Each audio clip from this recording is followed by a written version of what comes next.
നമ്മുടെ അതിഥി മുൻ ഫയർ ആൻഡ് റെസ്ക്യൂ ഓഫീസറാണ്. അദ്ദേഹത്തിൻ്റെ പേര് അബ്ദുൽ വാഹിദ് മുന്നിയൂർ. മലപ്പുറം ജില്ലയിലെ തിരൂരങ്ങാടിക്ക് സമീപമാണ് അദ്ദേഹം താമസിക്കുന്നത്. എറണാകുളം, കോഴിക്കോട് ഭാഗങ്ങളിൽ അദ്ദേഹം ജോലി ചെയ്തിട്ടുണ്ട്. താങ്കളെ പീസ് റേഡിയോയിലേക്ക് സമകാലികം പ്രോഗ്രാമിലേക്ക് ഹൃദ്യമായി സ്വാഗതം ചെയ്യുന്നു. അസ്സലാമു അലൈക്കും. വലൈക്കും അസ്സലാം വറഹ്മത്തുള്ളാഹി. 2 വാക്കുകളെ പറഞ്ഞിട്ടുള്ളൂ ഞാൻ. കൂടുതൽ താങ്കളൊന്ന് സ്വയം പരിചയപ്പെടുത്തിയാൽ നന്നാവും. പേര് അബ്ദുൽ വാഹിദ്, സ്ഥലം മൂന്നിയൂർ കളിയാട്ടമുക്കാണ് പ്രദേശം. 2012 മുതൽ 2017 വരെ 5 വർഷക്കാലം ഫയർ ആൻഡ് റെസ്ക്യൂ സർവീസിൽ ഫയർ ആൻഡ് റെസ്ക്യൂ ഓഫീസറായിട്ട് വർക്ക് ചെയ്തിട്ടുണ്ട്. ട്രെയിനിങ് എനിക്ക് ലഭിച്ചിട്ടുള്ളത് തൃശ്ശൂർ പോലീസ് അക്കാദമിയിലായിരുന്നു. പിന്നീട് എറണാകുളം, കാക്കനാടും, അതുപോലെ തന്നെ ഞാൻ അവസാനം വർക്ക് ചെയ്തത് കോഴിക്കോട് ജില്ലയിലെ ഒരു മെയിൻ ഫയർ സ്റ്റേഷനായിരുന്ന മീൻചന്ത ഫയർ സ്റ്റേഷനിലായിരുന്നു. സന്തോഷം. നേരത്തെ പേര് ഫയർ എന്നായിരുന്നു, പിന്നീട് ഫയർ ആൻഡ് റെസ്ക്യൂ എന്നായി മാറുകയാണ് ചെയ്തത് തോന്നുന്നു. അതായത് കൂടുതൽ സേവനങ്ങൾ ഉൾപ്പെടുത്തിയാണല്ലോ. അതെ അതെ, ഒന്ന് പറയാമോ? 1962 മുതൽ 2002 വരെ പിന്നെ ഫയർ നമ്മുടെ 1962 വരെ പോലീസിൻ്റെ സബായിട്ടായിരുന്നു ഫയർ ഉണ്ടായിരുന്നത്. 2002 വരെ ഫയർ ഫോഴ്സ് ഡിപ്പാർട്ട്മെൻറ്റ് എന്നുള്ള പേരിലായിരുന്നു മുന്നോട്ട് പോയത്. അതിനുശേഷം പിന്നെ ഒരുപാട് മറ്റു ഇപ്പോൾ വെള്ളപ്പൊക്കം, ഉരുൾപൊട്ടൽ, അങ്ങനെയുള്ള പല പ്രശ്നങ്ങൾ, ആക്സിഡൻറ്റ് കേസുകൾ, ഇതിനൊക്കെ ഒരു പ്രത്യേക വിങ്ങില്ലാത്തൊരവസ്ഥ എന്ന സമയത്ത് ഈ ഫയർഫോഴ്സിലേക്ക് ഈ ഒരു റെസ്ക്യൂ വിഭാഗം കൂടി ഉൾപ്പെടുത്തി Kerala fire and rescue service എന്നുള്ള പേരിലേക്ക് വരികയാണ് ചെയ്തത്. ഞാനൊരു കാര്യം ചോദിക്കട്ടെ. ഇപ്പോൾ ഈ ഫയർ ആൻഡ് റെസ്ക്യൂ എന്നൊക്കെ പറയുമ്പോൾ സാധാരണക്കാരായ കുറച്ച് ശ്രോതാക്കളുണ്ടാവും. ഇതിലെന്താണ് ഇതുകൊണ്ട് ചിലപ്പോൾ ജസ്റ്റ് കേട്ടിട്ടുണ്ടാവുള്ളൂ. പക്ഷെ അത് പൊതുജനങ്ങൾക്ക് അതിൻ്റെ സേവനം ഏതൊക്കെ തലത്തിലാണെന്ന് ഇപ്പോൾ ഈ പറഞ്ഞതിന് അനുബന്ധമായിട്ടൊന്ന് പറയാൻ പറ്റും? ഓക്കെ. സർക്കാർ ഡിപ്പാർട്ട്മെൻറ്റിൽ ഏറ്റവും കൂടുതൽ ആളുകൾ ജോലി ഉണ്ടാവരുതേ എന്ന് ആഗ്രഹിക്കുന്ന ഒരു വിഭാഗമാണ് ഈ ഫയർ ആൻഡ് റെസ്ക്യൂ സർവീസ്. കാരണം നമുക്ക് ജോലി ഉണ്ടാവുന്ന പറഞ്ഞാൽ മറ്റുള്ളവർക്ക് ദുരന്തമാണ്, അല്ലെങ്കിൽ ഒരു വലിയ പ്രശ്നങ്ങളാണ് നമ്മൾ അഭിമുഖീകരിക്കാൻ പോകുന്നത്. ശരി. അതുകൊണ്ട് തന്നെ പിന്നെ നമുക്ക് ഈ സേവനങ്ങൾ എന്ന് പറഞ്ഞാൽ ഏതൊരാൾക്കും ഏത് സമയത്തും പ്രയാസങ്ങൾ വരുന്ന സമയത്ത് ഇപ്പോൾ അങ്ങനെയൊന്നുമില്ല. ഇപ്പോൾ എന്താ വെച്ചാൽ വീട്ടിലൊരു ചെറിയ പ്രശ്നം വന്ന് നമ്മൾ ഡോറിൽ ലോക്കായിപ്പോയി, നമുക്ക് വീട്ടിൽ നിന്ന് പുറത്തിറങ്ങാൻ പറ്റുന്നില്ല. അങ്ങനത്തെ സമയത്ത് ജസ്റ്റ് 101 നമ്പറിൽ അടിച്ചു കഴിഞ്ഞാൽ ഫയർ ആൻഡ് റെസ്ക്യൂവിൻ്റെ സേവനം ലഭിക്കും. അതുപോലെ ചില സമയത്ത് പിന്നെ തെങ്ങിന് അല്ലെങ്കിൽ മരത്തിന് മുകളിൽ കയറിയിട്ട് ഇറങ്ങാൻ പറ്റാത്ത അവസ്ഥ വരാറുണ്ട്. ആ സമയത്ത് ഫയർ ആൻഡ് ഡിപ്പാർട്ട്മെന്റിലേക്ക് വിളിച്ചു കഴിഞ്ഞാൽ സേവനം ലഭിക്കും. അതുപോലെ കിണറിൽ വീഴുക, അതുപോലെ തന്നെ മരം, ഇപ്പോൾ നമ്മുടെ വീടിൻ്റെ മുകളിലേക്ക് മരം മുറിഞ്ഞു കാറ്റടിച്ച്, അപ്പോൾ മരം മുറിക്കാൻ വേണ്ടിയാണെങ്കിൽ ഫയർ ആൻഡ് റെസ്ക്യൂവിൻ്റെ സേവനം തേടാം. ശരി. പണ്ടത്തെ പോലെ തീ പിടിക്കാൻ കാത്തിരിക്കണം എന്നില്ല. അല്ല, അത് ഫണ്ട് അങ്ങനെയാണ് അല്ലേ, തീ പിടിക്കുമ്പോൾ മാത്രം വരുന്ന ഒരു വിഭാഗം എന്നുള്ള ഒരു ധാരണ. വലിയൊരു സൈറൺ മുഴക്കിയുള്ള ഒരു ചുവന്ന വണ്ടി ചീറിപ്പാഞ്ഞു പോകേണ്ടതാണ് ഫയർ സർവീസ് എന്ന് പറയുമ്പോൾ മനസ്സിൽ വരുന്നത്. സിമ്പിളാണ്. 101 എന്നുള്ള നമ്പറിൽ വിളിച്ചാൽ മാത്രം മതി. 101 നമ്പർ വിളിച്ചാൽ മാത്രം മതി. ഫീസ് ഈടാക്കുമോ? ഇല്ല, ഫീസില്ല. പൂർണ്ണമായ സർവീസാണ്, സേവനം എന്നുള്ളതാണ് ഇതിന്റെ. വി സെർവ് ടു സേവ് എന്നാണ് നമ്മുടെ ഫയർ ആൻഡ് റെസ്ക്യൂവിന്റെ ആപ്തവാക്യം തന്നെ. പക്ഷെ സാർ, ഇത് ആളുകൾക്ക് എത്രമാത്രം ഇത് അറിയാം? ഇത് എല്ലാവരും അങ്ങനെ അധികം വിളിക്കുന്നുണ്ടോ ശരിക്ക്? ഇതിനെ കുറിച്ച് കൂടുതൽ അവബോധം ഈ ആദ്യകാലത്തൊക്കെ കുറവായിരുന്നു, ഇപ്പോൾ അത്യാവശ്യം വന്നിട്ടുണ്ട്. അതുകൊണ്ട് തന്നെ പിന്നെ നമുക്ക് ഏത് ഇത്തരത്തിലുള്ള പ്രശ്നങ്ങൾ വരുന്ന സമയത്ത് 101 അടിച്ചു കഴിഞ്ഞാൽ എന്തായാലും ഇത് ഇന്റർനാഷണൽ ടോൾ ഫ്രീ നമ്പറാണ്. നമുക്ക് പിന്നെ നമ്മുടെ കയ്യിൽ പരിഹരിക്കാൻ പറ്റാത്ത പ്രശ്നങ്ങളാണെങ്കിൽ ഉടനെ 101 വിളിച്ചു കഴിഞ്ഞാൽ ഏത് സമയത്തും ഈ പറഞ്ഞ പോലെ നമുക്ക് സേവനം ലഭിക്കും. പക്ഷെ ഒരു വിവരം ചോദിക്കാതെ ഒരൊറ്റ വിളിക്കുമ്പോഴേക്കും ഓടി എന്താണ് പ്രശ്നം? ഇതിന്റെ സ്റ്റെപ്പ് എന്ന് പറഞ്ഞാൽ നമ്മൾ ഒരാൾ വിളിച്ചു കഴിഞ്ഞാൽ ഉടനെ അയാളുടെ പേരും സ്ഥലവും നമ്പറും, അയാൾ ചിലപ്പോൾ പ്രാർത്ഥനയിടയിൽ കട്ട് ചെയ്തിട്ടുണ്ടാവും ഫോണ്, ഉടനെ വിളിക്കുന്ന ആള് 24 hours ഈ ഫോണിന്റെ അടുത്ത് ഒരു ഡ്യൂട്ടി ഉണ്ടാവും. 24 മണിക്കൂറാണ് ഫയർ ആൻഡ് റെസ്ക്യൂ സേവനം എന്നുള്ളത്, എല്ലാ ദിവസവും. അതായത് ആ സേവനം അവിടെ സ്റ്റോപ്പിംഗ് ഇല്ല. നമ്മൾ കോള് വിളിക്കുന്ന സമയത്ത് 3ാമത്തെ ബെല്ലിൽ ഫോൺ എടുക്കണം എന്നുള്ളതാണ് നിയമം. എടുത്തു കഴിഞ്ഞാൽ ആദ്യം വിളിക്കില്ലെന്ന് വെച്ചാൽ വിളിക്കുന്ന ആളെ പേരും ഫോൺ നമ്പറും അത് ആദ്യം ഫസ്റ്റ് ചോദിക്കും. ബാക്കി എന്നിട്ടാണ് നിങ്ങൾക്ക് എന്തിനാ വിളിച്ചതെന്ന് പറയും. അപ്പോൾ ചില ആളുകൾ വളരെ പ്രായപ്പെട്ടാകുമ്പോൾ ഒരു ഫോൺ കട്ട് ചെയ്യും. അത് രണ്ടാമത് തിരിച്ചു വിളിച്ചിട്ട് എന്ത് ചെയ്യും, അവരോട് കാര്യങ്ങൾ അന്വേഷിക്കും, കൃത്യമായ ലൊക്കേഷനും കാര്യങ്ങളും ചോദിച്ചിട്ട് അപ്പോഴേക്കും വണ്ടി സ്റ്റാർട്ട് ചെയ്തിട്ടുണ്ടാവും. അപ്പോൾ നമുക്ക് എന്താവശ്യം ഉണ്ടെങ്കിലും വിളിക്കാന്നുള്ള ഒരു സാഹചര്യത്തിലാണ് ഇപ്പോൾ ഫയർ ആൻഡ് റെസ്ക്യൂ സർവീസസ് കൊടുക്കുന്നത്? ഒരു അവശ്യ സർവീസാണ്. എന്താ ആവശ്യം എന്ന് പറഞ്ഞാൽ നമുക്ക് നമ്മുടെ കൺട്രോളിൽ പെടാത്ത ഒരു സംഭവങ്ങൾ. ഇപ്പോൾ പെട്ടെന്ന് ഒരു വീട്ടിൽ ഒരാൾ മാത്രമേ ഉള്ളൂ, ഡോർ ലോക്കായി, നമുക്ക് പിന്നെ ഒരാളെ വിളിച്ച് സംവിധാനമല്ല. ആ സമയത്ത് 101 ഫോൺ നമ്പർ ഉണ്ടെങ്കിൽ 101 വിളിച്ചു കഴിഞ്ഞാൽ അവർ കൃത്യമായ സംവിധാനമായിട്ട് എന്താണ് നമ്മൾ എന്താ പ്രവർത്തനം പെട്ടെന്ന് പറയണം. എങ്കിലും ഒട്ടുമിക്ക പിന്നെ കേസുകളിലും എല്ലാവിധ സജ്ജീകരണവുമായിട്ടാണ് വരാറുള്ളത്. നമ്മൾ കാണുന്നത് കിണറിൽ അകപ്പെട്ട ആളുകൾ, അതേപോലെ ജീവികൾ, അതേപോലെ ആത്മഹത്യ ഭീഷണി മുടക്കിയിട്ടുള്ള തെങ്ങിന്റെയും മരത്തിന്റെയും മുകളിൽ കയറി, ട്രാൻസ്ഫോമറിന്റെയും മുകളിൽ കയറുന്ന ആൾക്കാർ, അങ്ങനെയൊക്കെയാണ് കൂടുതൽ വാർത്തകൾ കാണാറുള്ളത്. പിന്നെ സ്ഥിരമായിട്ടുള്ള തീപിടുത്തം, ബാക്കിയുള്ള സംഗതികൾ. തീപിടുത്തം ഉണ്ടാകുമ്പോൾ മാത്രമാണ് സാധ്യം. പിന്നെ നമ്മൾ 5000 ലിറ്റർ അല്ലെങ്കിൽ 10000 ലിറ്റർ കപ്പാസിറ്റി ഉള്ള വാട്ടർ ടാങ്കുമായിട്ടൊക്കെ വരാം. ഫയർ അല്ല എങ്കിലും പിന്നെ പറഞ്ഞ പോലെ ഒരു വണ്ടിയിൽ അത്യാവശ്യം വെള്ളം ഉണ്ടാകും. എക്സ്ട്രാ ഇപ്പോൾ ഫയറാണെന്ന് പറഞ്ഞാൽ സബോർഡിനേറ്റ് ആയിട്ട് എന്ത് ചെയ്യും, കൂടുതൽ വാഹനങ്ങൾ ഇതിൻ്റെ പിന്നിൽ വരാറുണ്ട്. സർ, ഇതിൻ്റെ ഒരു ഏരിയ എങ്ങനെയാണ്? ഇപ്പോൾ ഒരുപാട് ദൂരത്തൊക്കെ ഉള്ള ഫയർ ആൻഡ് റെസ്ക്യൂ ഓഫീസ്, അതുപോലെ ഇത് അങ്ങനെ ഒരു നിയമമുണ്ടോ നിലവിൽ? പിന്നെ ഇത്ര ഒരു 15 കിലോമീറ്ററിൽ ഓരോ പിന്നെ മണ്ഡലത്തിലും ഒരു ഫയർ സ്റ്റേഷനുകൾ വേണം എന്നുള്ളതാണ് നിയമം. പക്ഷെ നമ്മുടെ മലപ്പുറം ജില്ലയിലൊക്കെ 7ഓളം ഫയർ സ്റ്റേഷനുകളാണ് ഇപ്പോൾ നിലവിലുള്ളൂ.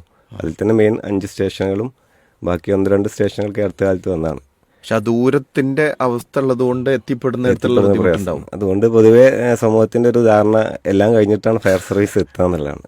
കാരണം മിനിമം ഒരു ഫയർ സ്റ്റേഷനിൽ നിന്ന് നമ്മുടെ പ്രശ്നങ്ങൾ നടക്കുന്ന സ്ഥലത്തേക്ക് എത്താൻ ഏകദേശം 1/2 കിലോമീറ്റർ ഈ റഷ്യ റോഡിലൂടെ, അതും ഈ പറഞ്ഞ പോലെ ആംബുലൻസിനേക്കാൾ ഏറ്റവും കൂടുതൽ first preference fire and റെസ്ക്യൂവിനാണ്.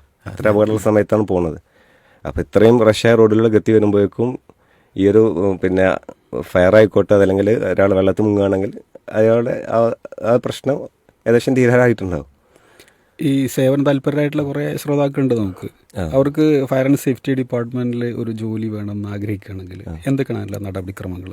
Fire and rescue ഡിപ്പാർട്ട്മെന്റിൽ പിന്നെ മിനിമം ക്വാളിഫിക്കേഷൻ എന്ന് പറഞ്ഞാൽ +2 യോഗ്യത മതി. പിന്നെ ഈ പറഞ്ഞ പോലെ 18 വയസ്സ് മുതൽ 26 വയസ്സ് വരെയാണ് കാറ്റഗറി. ആദ്യകാലത്ത് വുമൻസിന് ഇതിലേക്ക് സ്കോപ്പില്ലായിരുന്നു. ഇപ്പോൾ കഴിഞ്ഞ 1-2 വർഷങ്ങൾക്ക് മുമ്പായിട്ട് ഫയർ വുമൺ എന്നുള്ള പോസ്റ്റിലേക്ക് ഇപ്പോൾ ഏകദേശം 100ഓളം പേരെ പോസ്റ്റ് ചെയ്തിട്ടുണ്ട്. ഇപ്പോൾ പ്രായപരിധിയാണ് പ്രധാന മെയിൻ. പിന്നെ അതുപോലെ തന്നെ കുറച്ചൊരു നമ്മൾ ഫിസിക്കലായിട്ടുള്ള ഒരു ഹൈറ്റ് മിനിമം 165 സെൻറ്റിമീറ്ററെങ്കിൽ ഹൈറ്റ് വേണമെന്നുള്ളതാണ്. അതുപോലെ കുറച്ച് ഒരു പിന്നെ ആരോഗ്യം ഉള്ള ആളുകളായിരിക്കണം എന്നുള്ളതാണ്. കായികബലം ഉണ്ടായിരിക്കണം. ഇപ്പോൾ നമ്മൾ കേരളത്തിൽ ഏകദേശം 5ഓളം ഫോഴ്സുകളുണ്ട്. പോലീസ്, ഫയർ, അതുപോലെ നമ്മളെ ഫോറസ്റ്റ് ഡിപ്പാർട്ട്മെൻറ്റ്, ജയിൽ ഡിപ്പാർട്ട്മെൻറ്റ്, അങ്ങനെയുള്ള എല്ലാത്തിനും ഒരേ ടെസ്റ്റാണ്. ശരി. എല്ലാത്തിൻ്റെയും ഫിസിക്കൽ ടെസ്റ്റ് എന്ന് പറഞ്ഞാൽ സെയിം കാറ്റഗറിയാണ്. ആ ഫിസിക്കൽ ടെസ്റ്റ് ആദ്യം നമുക്ക് റിട്ടേൺ ടെസ്റ്റാണ് ഉണ്ടാവുക. PSC ആദ്യം വിളിക്കുന്നു. പിന്നെ റിട്ടേൺ ടെസ്റ്റിൽ മിനിമം ആളുകളെ നോക്കിയിട്ട് ക്വാളിഫിക്കേഷൻ ചെയ്തതിന് ശേഷം രണ്ടാമത് ഫിസിക്കൽ ടെസ്റ്റ് പാസ്സായ ശേഷം അതിലിപ്പോൾ സ്വിമ്മിങ് കൂടി ഉൾപ്പെടുത്തിയിട്ടുണ്ട്. ഫയർ ആൻഡ് റെസ്ക്യൂ കാരണം വെള്ളവുമായി ബന്ധപ്പെട്ടതുണ്ടായിരുന്ന സ്വിമ്മിങ് വന്നിട്ടുണ്ട്. അതിന് ശേഷമാണ് പിന്നെ ഒരു 6 മാസം ട്രെയിനിങ് കൊടുക്കുക. 6 മാസം ട്രെയിനിങ് ആയിട്ട് വീണ്ടും ഒരു എക്സാം ഉണ്ട്. മിക്കവാറും എല്ലാവരും പാസ്സാവുമെങ്കിലും അതിലും പാസ്സായി കഴിഞ്ഞാൽ മാത്രമാണ് ഡിപ്പാർട്ട്മെൻറ്റ് എന്ത് ചെയ്യുള്ളൂ ഇതിലേക്ക് സെലക്ഷൻ നൽകുക.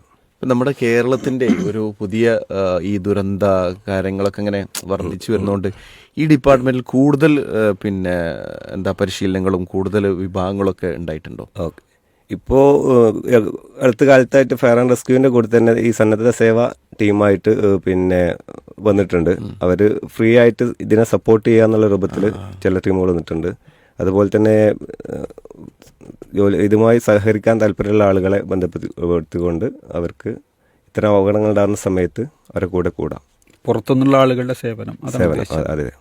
അതിന് പ്രത്യേകം അപേക്ഷ കൊടുക്കുകയോ അല്ലെങ്കിൽ അതിൽ പിന്നെ 2 രൂപത്തിലാണ്. ഒന്ന് നമ്മളെ ഈ ഹോം ഗാർഡിനെ ശരിക്കും സെലക്ട് ചെയ്യുന്നത് ഫയർഫോഴ്സ് ആണ്, അല്ലെങ്കിൽ ഫയർ ആൻഡ് റെസ്ക്യൂ സർവീസാണ് ശരിക്കും അതിന് മെയിൻ ഹെഡ്.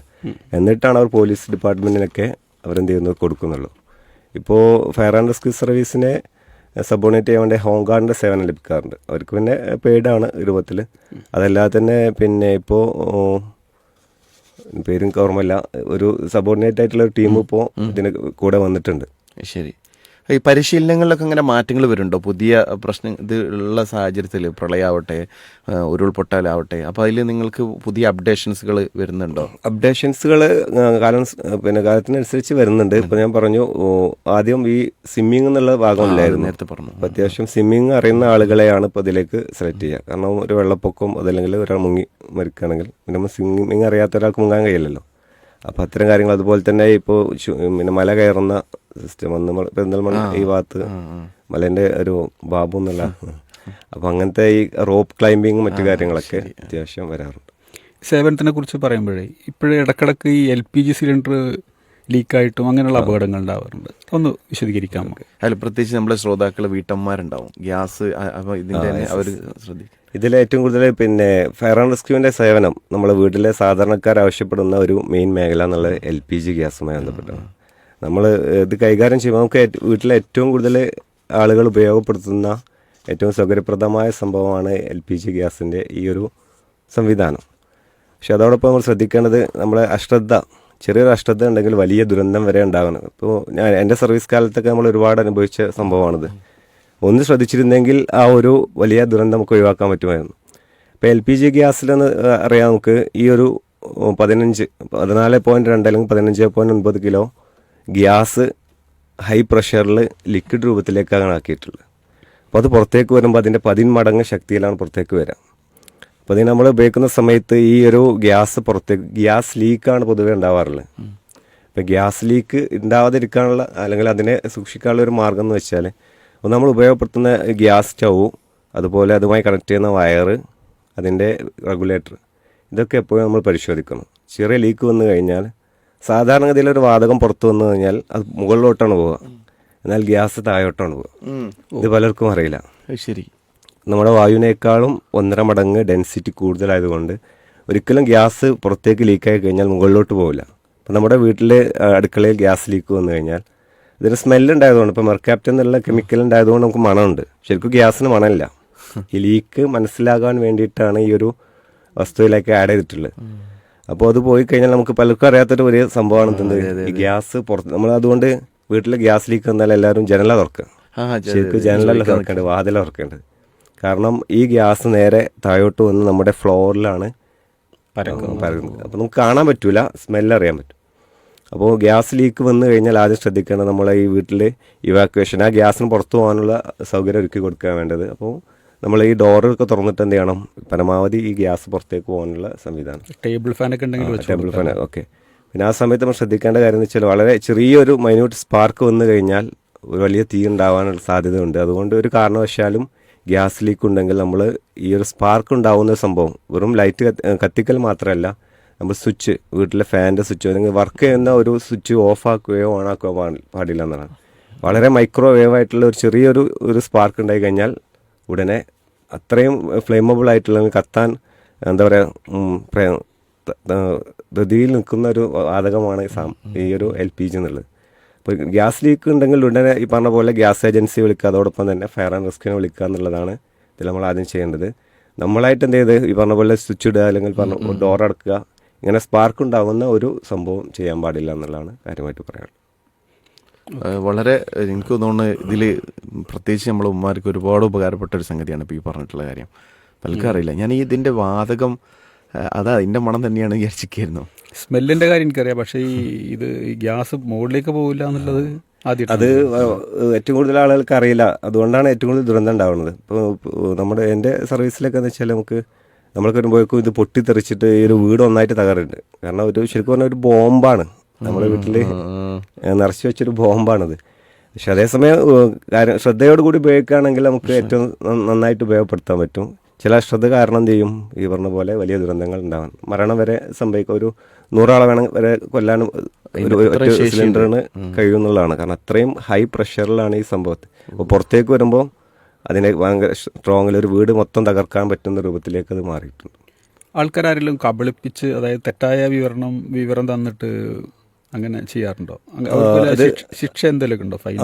നമ്മൾ ശ്രദ്ധിക്കേണ്ട ഒരു കാര്യം, വളരെ ആവശ്യമായ സർവീസാണ് ഈ ഫയർ ആൻഡ് റെസ്ക്യൂ എന്നുള്ള സംഭവം. അപ്പോൾ നമുക്ക് കൈകാര്യം ചെയ്യാൻ പറ്റുന്ന കാര്യങ്ങളൊക്കെ ഉണ്ടെങ്കിൽ നമ്മൾ ഫയർ സർവീസിനെ വിളിക്കാതിരിക്കുകയാണ് ചെയ്യേണ്ടത്. കാരണം നമ്മൾക്ക് നിസ്സാരമായ കാരണത്തിന് വിളിക്കുമ്പോൾ ആ സമയത്ത് തന്നെ ഒരു വലിയ പ്രശ്നം വേറെ ഉണ്ടെങ്കിൽ ഈ സ്റ്റേഷനിൽ പോകാൻ ഇപ്പോൾ വാഹനങ്ങളോ അല്ലെങ്കിൽ ആളുകളോ ഉണ്ടാവില്ല.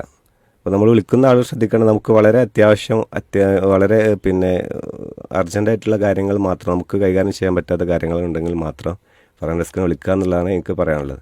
ഇനി അങ്ങനെ തെറ്റായിട്ട് വിളിക്കുകയാണെങ്കിൽ പറഞ്ഞ പോലെ 1 വർഷം വരെ തടവ് അതൊക്കെ ലഭിക്കാൻ സാധ്യത, 10,000 രൂപ പിഴ നൽകേണ്ടി വരും, ചിലപ്പോൾ 2 നൽകേണ്ടി വരും എന്നുള്ളതാണ്. കാരണം നമ്മൾ ഈ ഒരു തെറ്റായ സന്ദേശം നൽകി പോകുന്ന സമയത്ത് ഒരു വലിയ ദുരന്തം തൊട്ടപ്പുറത്തുണ്ടായി കഴിഞ്ഞാൽ ആ ദുരന്തത്തിലേക്ക് എത്തിപ്പെടാൻ ഈ ഒരു കാരണം കൊണ്ട് എത്താൻ സാധിക്കില്ല എന്നുള്ളതാണ് ഇതിനൊരു പ്രധാന കാരണമായിട്ട് പറയുന്നത്. അപ്പോൾ വളരെ അത്യാവശ്യ കാര്യങ്ങൾക്ക് വേണ്ടി മാത്രം വിളിക്കുക എന്നുള്ളതാണ്. സാറിൻ്റെ സേവനകാലത്തിൽ ഈ നേരത്തെ വീട് മൊത്തം തകർന്നു എന്നൊക്കെ പറഞ്ഞു, അതുപോലെ പെട്ടെന്ന് ആദ്യം ഓർമ്മ വരുന്ന ഒരു ഞാൻ ഈ 5 വർഷക്കാലത്ത് പിന്നെ മെയിൻ സ്റ്റേഷനിൽ കോഴിക്കോട് മീഞ്ചന്ത സ്റ്റേഷനിലായതുകൊണ്ട് തന്നെ ഒരുപാട് കോളുകൾ, കാരണം ജില്ലയിലെ ഒരു ആസ്ഥാനമായിരുന്നു അവിടെ, ഒട്ടുമിക്ക കേസുകളും അറ്റൻഡ് ചെയ്യുന്ന സ്ഥലം, ഒരുപാട് ആക്സിഡൻറ്റ് കേസുകൾ അറ്റൻഡ് ചെയ്യുന്നുണ്ട്. കാരണം നമ്മൾക്ക് വരുന്ന സമയത്ത് ആക്സിഡൻറ്റ് പറ്റി ഈ സീറ്റിനെയും അതുപോലെ ബോണ്ടിൻ്റെ ഇടയിൽ ഇങ്ങനെ മറിഞ്ഞെടുക്കുന്ന ഒരുപാട് എന്താ പറയുക ജീവൻ നഷ്ടപ്പെട്ട ആളുകളും അതുപോലെ തന്നെ മരണത്തോട് മല്ലടിക്കുന്ന അവസ്ഥയിലൊക്കെ വന്നിട്ടുണ്ട്. പിന്നെ അതുപോലെ തന്നെ തൊട്ടപ്പുറത്തുണ്ടായിരുന്ന ഒരു മണ്ണിടിച്ചിൽ, ഒരു സ്ഥലത്ത് മണ്ണ് പിന്നെ ജോലി ചെയ്തിരുന്ന ആൾക്കാരുടെ മുകളിലേക്ക് നേരെ മണ്ണ് വന്നിട്ട് ഒരു 3 ആളുകൾ മണ്ണിനടിയിൽപ്പെട്ട ഒരു സംഭവം. പിന്നെ നമ്മൾ കാര്യമായിട്ട് പോകുന്നത് വെച്ചാൽ പിന്നെ ഞാൻ സ്കൂബ ടീമിലായിരുന്നു, ഡൈവിങ് ടീമിൽ, മുങ്ങൽ വിദഗ്ധന്മാരുടെ ഒരു ടീമായിരുന്നു. അതിൽ ഞങ്ങൾ 5 പേരുണ്ടായിരുന്നു. അപ്പോൾ ഒരുപാട് കേസുകൾ ഇപ്പോൾ കോഴിക്കോട് മാത്രമല്ല കണ്ണൂർ ഈ പറഞ്ഞ, കാരണം കോഴിക്കോടായിരുന്നു മെയിൻ സ്റ്റേഷൻ. അപ്പോൾ മറ്റു വയനാട് പോലത്തെ സ്ഥലങ്ങളിലേക്കൊക്കെ ഇവിടുന്ന് വിളിക്കാറുള്ളത്. അപ്പോൾ നിലമ്പൂർ കുറേ പിന്നെ ഒരുപാട് തവണ പോയിട്ടുണ്ട്, പുഴയിൽ അകപ്പെട്ടതും അതുപോലെ തന്നെ ഈ വെള്ളപ്പൊക്കം ഉണ്ടാകുന്ന സമയത്ത് ഒഴുകി പോകുന്ന ബന്ധപ്പെട്ട കാര്യങ്ങളൊക്കെ. അപ്പോൾ അങ്ങനെ ചോദിച്ചാൽ ഇങ്ങനെ ഒരുപാട് കാര്യങ്ങളുണ്ട്. ഒരു നൗഫൽ ചുങ്കൊരു മെസ്സേജ് അയച്ചതാണ്. അസ്സലാമു അലൈക്കും. ഫയർ സർവീസ് മുമ്പൊക്കെ തീ പിടിച്ചാൽ മാത്രം വരുന്ന ഒരു സേനയായിട്ടാണ് കണ്ടിരുന്നത്. പക്ഷേ ഇന്ന് കൂടുതൽ ജനങ്ങളുമായി ചേർന്ന് നിൽക്കുന്ന ഒരു സേനയായി ഫയർ സർവീസ് മാറി എന്നതാണ്. നാട്ടിലും വീട്ടിലും എന്ത് അപകടം നടന്നാലും ഇതുപോലെ തന്നെ മൃഗങ്ങളെ പോലും അപകടത്തിൽ രക്ഷപ്പെടുത്തുന്ന വളരെ പ്രശംസനീയമായ സേനയാണ് ഇന്ന് ഫയർ ആൻഡ് റെസ്ക്യൂ സേന. വളരെ അപകടം നിറഞ്ഞ ജോലിയാണ് ഇത്. അള്ളാഹു എല്ലാവരെയും കാത്തുരക്ഷിക്കുമാറാവട്ടെ എന്നുള്ള മെസ്സേജ് അയച്ചിട്ടുണ്ട്. അതേപോലെ ആംബുലൻസിൻ്റെ കാര്യം പറഞ്ഞു. നമ്മുടെയൊക്കെ ധാരണയിൽ ആംബുലൻസിനാണ് പ്രിഫറൻസ് എന്നുള്ളതാണ്. പക്ഷേ അതിനേക്കാൾ കൂടുതൽ മുൻഗണന കാരണം അങ്ങനെ പറയാൻ കാരണം വെച്ചാൽ ആംബുലൻസിൽ ഒരു പക്ഷേ ഒരു വ്യക്തിയായിരിക്കും ഉണ്ടാവും. നമ്മൾ അത്യാസന്ന നിലയിലുള്ള ഒരു വ്യക്തിയെ കൊണ്ടുപോവുക എന്നുള്ളത്. നേരെ മറിച്ച് ഒരു ഫയർഫോഴ്സിൻ്റെ അല്ലെങ്കിൽ ഫയർ ആൻഡ് റെസ്ക്യൂവിൻ്റെ വാഹനം പോകുന്നത് ഒരു വലിയ ദുരന്തമായിരിക്കും. ഒരുപാട് ആളുകളെ അകപ്പെട്ട ഒരു ബിൽഡിംഗ് കൊളാപ്സ് അല്ലെങ്കിൽ അതുപോലെ തന്നെ ഒരു തീപിടുത്തം, അതിന് ഒരു വ്യക്തിയാവില്ല, ഒരുപാട് ആളുകൾ അകപ്പെട്ടിട്ടുണ്ടാവും. അതോടൊപ്പം തന്നെ ഒരു വലിയ പ്രോപ്പർട്ടി സാമ്പത്തികമായ നഷ്ടം കൂടി വരാനുള്ള സാധ്യതകൾ ഉണ്ട്. അതുകൊണ്ട് തന്നെയാണ് പിന്നെ റോഡിൽ ആംബുലൻസും ഫയർ ആൻഡ് റെസ്ക്യൂവിൻ്റെ വണ്ടിയും സൈറനും ഇട്ട് പോവുകയാണെങ്കിൽ അതിൽ ഫസ്റ്റ് പ്രിഫറൻസ് ഫയർ ആൻഡ് റെസ്ക്യൂവിനാണ്. കാരണം ഒരുപാട് പേരെ സംരക്ഷിക്കുക എന്നുള്ളതാണ് അവിടെ ഉദ്ദേശിക്കുന്നത്. അപ്പോൾ ആംബുലൻസിന് സൈഡ് കൊടുത്തില്ലെങ്കിൽ ഫൈൻ അടിക്കുന്ന പോലെ തീർച്ചയായും ഫയർഫോഴ്സിൻ്റെ സേവനത്തിന് എന്തെങ്കിലും തടസ്സം കിട്ടി പിന്നെ ഉണ്ടാക്കി കഴിഞ്ഞാൽ പറഞ്ഞ പോലെ തന്നെ അതിന് തക്കതായ അതിന് ശിക്ഷയും കാര്യങ്ങളൊക്കെ ഉണ്ടാകും എന്നുള്ളതാണ്. സാറിൻ്റെ ലൈഫിൽ നേരത്തെ പറഞ്ഞ പോലെ രക്ഷപ്പെടുത്തിയ അനുഭവം ഉണ്ട് ആരെങ്കിലും ചെന്നതിന് ശേഷം? രക്ഷപ്പെടുത്തിയ 2-3 സംഭവങ്ങൾ എന്ന് വെച്ചാൽ പിന്നെ ഇപ്പോൾ പറഞ്ഞല്ലോ, മരം മുറിക്കാൻ വേണ്ടി കയറിയ 1-2 ആളുകൾ അവർ വല്ലാതെ ക്ഷീണിച്ച് ഇറങ്ങാൻ പറ്റാത്ത അവസ്ഥ ഉണ്ടായിട്ടുണ്ട്. ഇപ്പം നമ്മൾ ഈ റോപ്പുമായി പോയി, അതുപോലെ നമ്മൾ വലിയ ലാഡറാണ് ഫയർ ആൻഡ് റെസ്ക്യൂവിൻ്റെ വാഹനത്തിന് മുകളിൽ ആ ലാഡർ നിങ്ങൾ ശ്രദ്ധിച്ചിട്ടുണ്ടാവും. ആ കോണി എന്നുള്ളത് അതിൻ്റെ 3 മടങ്ങ് വലിപ്പത്തിലേക്ക് എക്സ്റ്റെൻഡ് ചെയ്യാൻ പറ്റുന്ന എക്സ്റ്റൻഷബിൾ പിന്നെ കോണിയാണല്ലോ ലാഡർ. അപ്പോൾ അത് വെച്ച് കയറും. അതുപോലെ തന്നെ നമ്മൾ ഫയർ ആൻഡ് റെസ്ക്യൂവിൽ ഒരു ജോലി കയറി കിട്ടി കഴിഞ്ഞാൽ അറിയുന്ന വ്യത്യസ്ത തരം കെട്ടുകളുണ്ട് നമ്മളെ കയറുകൾ കൊണ്ടുള്ള, ആ കെട്ട് കയറും. അതുപോലെ തന്നെ അപ്പോൾ അങ്ങനെ ഈ മരത്തിൻ്റെ മുകളിൽ കയറി ഇറങ്ങാൻ പറ്റാതെ പ്രയാസപ്പെട്ട് നിൽക്കുന്ന 1-2 ആളുകളെ ഞങ്ങൾ പോയിട്ട് എന്ത് ചെയ്യുന്നുണ്ട്, മീഞ്ചന്ത ഫയർ സ്റ്റേഷനിൽ ഈ ഒരു ആളുകളെ സുരക്ഷിതമായിട്ട് ഇറക്കാൻ സാധിച്ചിട്ടുണ്ട്. ജീവിതത്തിലേക്ക് തിരിച്ചെത്തിച്ചിട്ടുണ്ട്. കാരണം ഒന്നും മറ്റുള്ള ടീമുകളൊന്നും പിന്നെ അവരെ സപ്പോർട്ട് ചെയ്യാൻ കഴിയില്ല. മുകളിലാണ് അവരിറക്കണമെങ്കിൽ പ്രത്യേക സംവിധാനങ്ങളും കാര്യങ്ങളൊക്കെ ഉണ്ട്. നമ്മൾ പറഞ്ഞ പോലെ തന്നെ ഈ കിണറിൽ അകപ്പെട്ട 2-3 ആളുകൾ അതുപോലെ തന്നെ കിണർ കുഴിച്ചിട്ട് പിന്നെ പണി നടക്കുന്ന സമയത്ത് ചില കാരണങ്ങളാൽ തളർന്നു വീണ ആളുകളെ നമ്മൾ രക്ഷപ്പെടുത്തിയിട്ടുണ്ട്. അപ്പോൾ അതിലൊക്കെ വെച്ചാൽ ഈ ഫയർ ആൻഡ് റെസ്ക്യൂവിന് ആകുമ്പോൾ അതിൻ്റേതായ സംവിധാനങ്ങളും അതുപോലെ തന്നെ ട്രെയിനിങ് കിട്ടിയ ആളുകളുണ്ടോ. ഫയറിൽ ഒരു കാര്യം എന്ന് വെച്ചാൽ ഒന്നും ഇൻഡിവിജ്വൽ വർക്കല്ല, ടീം വർക്കാണ്. ഒരു 5 പേരടങ്ങുന്ന അല്ലെങ്കിൽ 7 പേരടങ്ങുന്ന ഒരു ടീമായിരിക്കും. അപ്പോൾ ടീമായതുകൊണ്ട് തന്നെ ഏത് മിക്കവാറും ഇത്തരം പ്രശ്നങ്ങളിലൊക്കെ ഒട്ടുമിക്കം 100% സക്സസ് ആക്കാൻ സാധിക്കും. കാരണം ഏതെങ്കിലും ഒരു ഇതിൽ എക്സ്പേർട്ടായിട്ടുള്ള ആരെങ്കിലും ഒരാളുണ്ടാവും. ഇപ്പോൾ മുങ്ങൽ വ്യക്തി വരെ ഒരാൾ അതിലുണ്ടാവും. അതുപോലെ തന്നെ മരവുമായി ബന്ധപ്പെട്ടും കിണറിലിറങ്ങുന്നതുമായി ബന്ധപ്പെട്ടൊക്കെ. അപ്പോൾ ടീം വർക്ക് ആയതുകൊണ്ട് തന്നെ വലിയ പ്രയാസമില്ലാതെ ഏറ്റവും കൂടുതൽ നന്നായി പിന്നെ ജോലി ചെയ്യാൻ പറ്റുന്നൊരു സ്ഥിതി. അതുപോലെ ഇതിൽ പിന്നെ സാർ ഈ ഫയർ ആൻഡ് റെസ്ക്യൂ ഈ ഒരു മേഖലയിലേക്ക് വരുന്നതിൻ്റെ മുമ്പ്, കാരണം ചില പൊതുവേ അറിയല്ലോ ഇതിങ്ങനെയാണ്, പക്ഷേ ഇതിൻ്റെ മുമ്പ് ഇത്രയധികം ഒരു ഇതിനോട് താല്പര്യം ഉണ്ടാവാനുള്ള കാരണം എന്താ? മുമ്പ് ഇങ്ങനെ പലതും രക്ഷപ്പെടുത്തി അങ്ങനെയൊക്കെയുള്ള അനുഭവം ഉണ്ടായിരുന്നു? ഇല്ല, അങ്ങനെ അനുഭവമൊന്നുമില്ല. ഞാൻ പൊതുവെ ഒരു അധ്യാപന ഫീൽഡിലായിരുന്നു, പ്രൈവറ്റ് ആയിട്ടുള്ള. അതെ.